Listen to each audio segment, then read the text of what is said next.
J'avoue, il n'est pas facile d'être résilient, même si on s'est fixé des objectifs très clairs, même si on a une discipline d'en faire, mais on n'est pas à l'abri de ce que j'appelle la météo émotionnelle.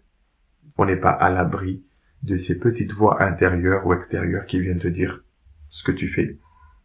Laisse tomber, ça marchera pas. Donc, il est, mais vraiment très important. Donc, dans cette phase où on se trouve, en fait, de se dire vraiment, il peut m'arriver beaucoup de choses. Et si ces choses-là m'arrivent, je n'oublie pas où est-ce que je veux y aller.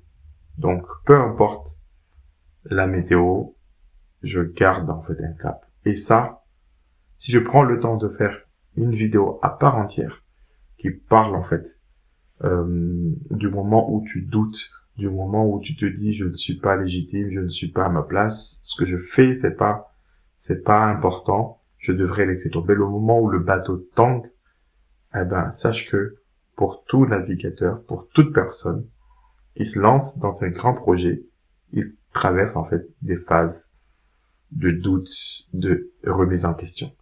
Et ce sont des phases qui sont très légitimes. Ça veut dire aussi que tu es dans le vrai.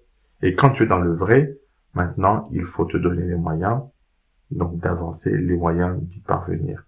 Et pour cela, il faut juste que tu sois consciente que pendant la phase où tu veux atteindre, en fait, ton port d'arrivée ou tes ports d'arrivée, il t'arrivera plein de choses. C'est comme un bateau en mer. Il t'arrivera des tempêtes, il t'arrivera des vents violents, il t'arrivera euh, une mer très agitée, mais le plus important, c'est à ce moment-là, peut-être d'adapter ta vitesse, d'adapter tes moyens de navigation. L'objectif poursuivi. Les finances, c'est très compliqué parce que d'une, on ne voit pas l'argent aujourd'hui en fait est dématérialisé.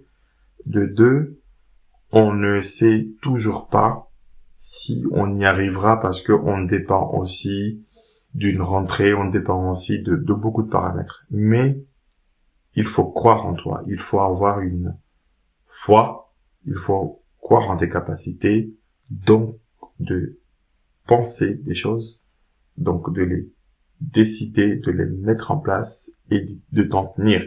C'est important parce que la discipline que tu vas y mettre et aussi ta capacité à ne pas en fait tomber à chaque courant d'air, c'est très important. Donc bien sûr le bateau il va tanguer, il va parfois même essayer de chavirer, mais à toi de te dire pourquoi tu fais ça et de te dire aussi que ce que tu fais, il arrivera un moment où tu vas réussir et que tu passeras à autre chose.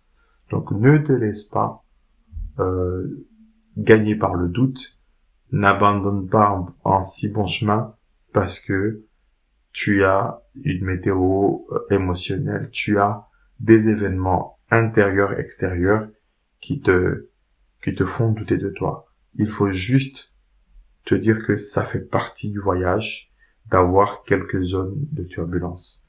Et ça, c'est important. Qu'il soit pour préparer un projet où tu mets de l'argent de côté, pour préparer ta retraite ou pour préparer en fait pour acheter ou pour préparer pour un voyage important ou pour un important investissement, sache que ces choses-là font partie donc du projet, d'avoir des moments où tu te dis mince, et c'est une bonne idée. Et d'ailleurs, il est permis de se poser cette question, il est permis de douter de soi-même. Mais ce que je te conseille, c'est de ne pas lâcher tout de suite. C'est de te dire, j'y vais. Je pourrais peut-être me dire d'ici quelques mois, d'ici au port d'arrivée, vraiment, quel est le chemin parcouru et en quoi il est important de tenter cette expérience.